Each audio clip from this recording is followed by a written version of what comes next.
လိုင်းရဲ့အစမှာတော့မိကိုကြောင့်ပါရဲ့မိကိုကောင်တောင်းညံနေပါတယ်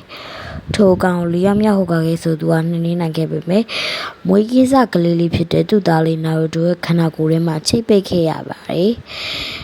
ထို့နောက်နာရူတိုလေးကကြီးပြင်းလာခဲ့ပြီးတော့ကိုနိုဟာရဲ့အထွတ်အမြတ်ဖြစ်တဲ့ကြောင်မျက်နှာကြီးပေါ်မှာဈေးအောင်ဆုံးချေပြီးဆော်ရတဲ့အတွက်ကြောင့်သူ့စီကသူ့ကိုဆူလိုက်ပါတယ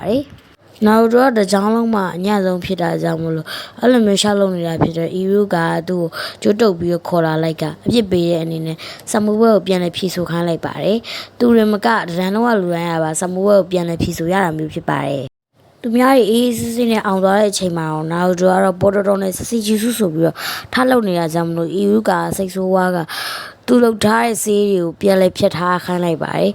်နာရူတိုကလည်းငတုံးအကြံနဲ့ဖြည်းချင်းဖြတ်နေတာကြောင့်မလို့သူ့ဆရာရိပ်မိတော့ကသူကြိုက်တဲ့ရာမန်နဲ့မြားလိုက်တဲ့အချိန်မှာချစ်ချင်းပြီးသွားပါတယ်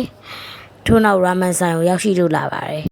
်နာရူတိုကအီရူကာရဲ့နဖူးစီကိုကြည့်ကျင်တယ်လို့ပြောလိုက်တယ်အီရူကာကလည်းမင်းစပူးပဲအောင်လို့ရှင်ဒီလိုမျိုးရလာမှာပါလို့ပြောလိုက်ပါတယ်နောက်နေ့မှာတော့ကိုဘွားဂျီဆူကိုဖြေကြရမှာဖြစ်တဲ့အတွက်ကြောင့်မို့ကိုဘွားဂျီဆူဆိုတာနာရူတိုရဲ့အညံ့ဆုံးဂျီဆူဖြစ်တာကြောင့်မို့နာရူတိုကလွယ်ပြီးတဒန်းလုံးဆောင်ပွဲအောင်ပါတယ်အဲဒါကြောင့်မို့နာရူတိုကစိတ်တက်ကြနေပါတယ်နာရူတိုနာကိုမီဆူကီဆန်ဆဲဆိုတဲ့လူတရားရောက်လာပဲညှို့ဝချက်တစ်ခုပြောပြမယ်လို့ပြောလိုက်ကအဲ့ဒါတော့ညှို့ဝက်စာလေးကိုခိုးခန်းလိုက်တာဖြစ်ပါတယ်နာရူတိုကလည်းတကယ်ယုံပြီးခိုးလိုက်တဲ့အချိန်မှာတော့တတိယမြောက်ဟိုကကဲကဆရာတွေအကုန်လုံးနာရူတိုလိုက်ရှာခိုင်းပါတယ်မီဆူကီရဲ့အကြံကတော့နာရူတိုတက်ပြီးတော့စာလေးကိုယူဖို့ဖြစ်ပါတယ်နာရူတိုအီရူကဆန်ဆဲကတွေ့ရှိသွားခဲ့ကအကြောင်းစုံမင်းမြန်းနေတဲ့အချိန်မှာပဲမီဆူကီကအလေးဝင်တိုက်တာကြောင့်မလို့အီရူကလည်းအထိနာပါပါတယ်မီဆူကီကလည်းနာရူတိုရဲ့အတိတ်ကအကြောင်းတွေကိုပြန်လေးပြောပြလိုက်ပါတယ်နာရူတိုဝင်နေတဲ့အချိန်မှာပဲသူ့ရဲ့လက်ကစက်ကြာကြီးနဲ့ပြစ်လိုက်ပါတယ်အဲ့ဒီအချိန်မှာပဲနာရူတိုအီရူကဝင်ကပေးလိုက်တာကြောင့်မို့နာရူတိုကကန်ကောင်းသွားခဲ့ပါတယ်အဲဒါကြောင့်မို့နာရူတိုလည်းသူ့ဆရာပြေးခိုင်းတာကြောင့်ပြေးပါတော့တယ်အဲ့ဒီမှာပဲမီဆူကီကနာရူတိုနောက်ကိုလိုက်ပါတော့တယ်နာရူတိုနောက်ကိုလိုက်ပြီးတော့နာရူတိုဆရာစာလေးကိုသူ့ဆရာအီရူကအသွင်နဲ့တောင်းပါတယ်တကယ်အဲ့ဒါနာရူတိုမဟုတ်ဘဲနဲ့သူ့ဆရာအီရူကကိုယ်တိုင်ဖြစ်နေပါတယ်အီရူကလည်းနာရူတိုဘက်ကနေကူညီပြီးပြောပေးနေရကြမို့နာရူတိုကလည်းမခံစားနိုင်တော့ကထွက်လာပြီးတော့မီဆူကီနဲ့ရင်ဆိုင်ပါတယ်နာရူတိုကစာလိုက်တဲ့ညှို့ဝက်ဂျူစုတစ်ခုဖြစ်တဲ့နှစ်တစ်ထောင်ကိုဘွားတိုင်းကိုအသုံးပြုလိုက်တာကြောင့်မီဆူကီကိုရာနဲ့ချီထောင်နဲ့ချီရဲ့ကိုဘွားရဝိုင်းပြီးတိလိုက်ပါတယ်အီရူကလည်းနာရူတိုမင်းတစ်ချိန်ချိုင်ဟိုကကဲကောင်းတယောက်ဖြစ်လာမှာပါလို့ပြောလိုက်ပြီးသူ့နဘူးစီကိုပေးလိုက်ကစာမွေးဝဲအောင်ပေးလိုက်ပါတယ်ဒီနေ့မှာတော့နင်ဂျာမှတ်ပုံတင်အတွက်နာရူတိုကဓာတ်ပုံသွားရိုက်ပါတယ်ဓာတ်ပုံကအချိုးမပြေရကြမို့ဟိုကကဲစင့်ခေါ်ပြီးတော့ဆူလိုက်ရပါတယ်ဆူနေတဲ့ဟိုကကဲကိုပါပညာပြန်ပြလိုက်ပါတယ်အဲဒါကြောင့်မို့ဟိုကကဲလည်းနှာခေါင်းသွေးရှံသွားပါတယ်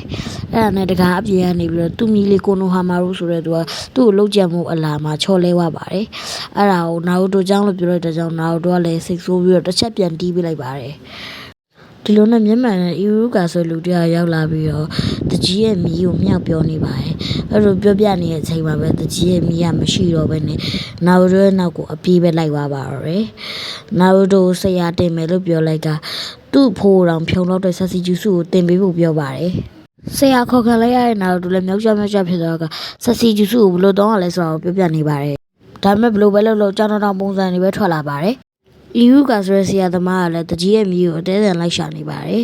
။နာရူတိုကလည်းဘာလို့မင်းရဲ့ဖိုးကိုတတ်ချင်နေရလဲလို့မေးလိုက်ပါတယ်။အကြောင်းရင်းကတော့သူ့ဖိုးရဲ့ထိန်းချုပ်မှုအောက်မှာမနေခြင်းနဲ့သူကြောင့်ဖြစ်ပါတယ်။သူ့ဖိုးကသူ့ကိုထိန်းချုပ်ထားတာကြောင့်မို့သူကအဲ့လိုမျိုးမနေခြင်းပဲနဲ့သူကိုယ်တိုင်က9ရက်မဲ့ဟိုကကဖြစ်ချင်တာလို့ပြောပြလိုက်ပါတယ်။နာရူတိုကဒါကတော့မဖြစ်နိုင်လို့ပြောကသူကိုယ်တိုင်က9ရက်မဲ့ဟိုကကလုံးမှာလို့ပြောပြီးသူ့ကိုကြောင်စူးစမ်းရမယ်လို့ပြောလိုက်ပါတယ်။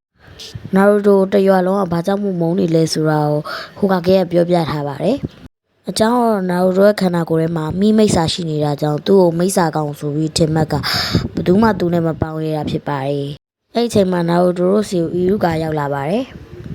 နာရူတိုအီရူကာရောက်လာတာကြောင့်မလို့နှစ်ဆောင်ကိုဘွားတိုင်းကိုအသုံးပြုလိုက်ပေမဲ့အီရူကာမဖြုံပါဘူး။မဖြုံတဲ့အတွက်ကြောင့်မို့နှစ်ဆောင်ကိုဘွားတိုင်းကိုဆက်စီဂျူစုတွေပါထပ်ပေါင်းပြီးတော့ထည့်လိုက်တာကြောင့်မလို့အီရူကာလည်းနှာခေါင်းသွေးရှံသွားပါတယ်။အဲ့ဂျူဆူကဘယ်လောက်ထိပြင်းလဲဆိုလို့ရှင်မှော်ဖန်လောင်ကနေကြည့်နေတဲ့ဟိုကကဲကိုပါအင်ပတ်တက်ရောက်စေပါတယ်။နာရူတိုလည်းကိုနိုဟာမာရူဘွားကိုအေးချမ်းစွာဖြတ်သန်းပါလို့ပြောရင်းနဲ့နှုတ်ဆက်ထွက်ခွာပါတယ်။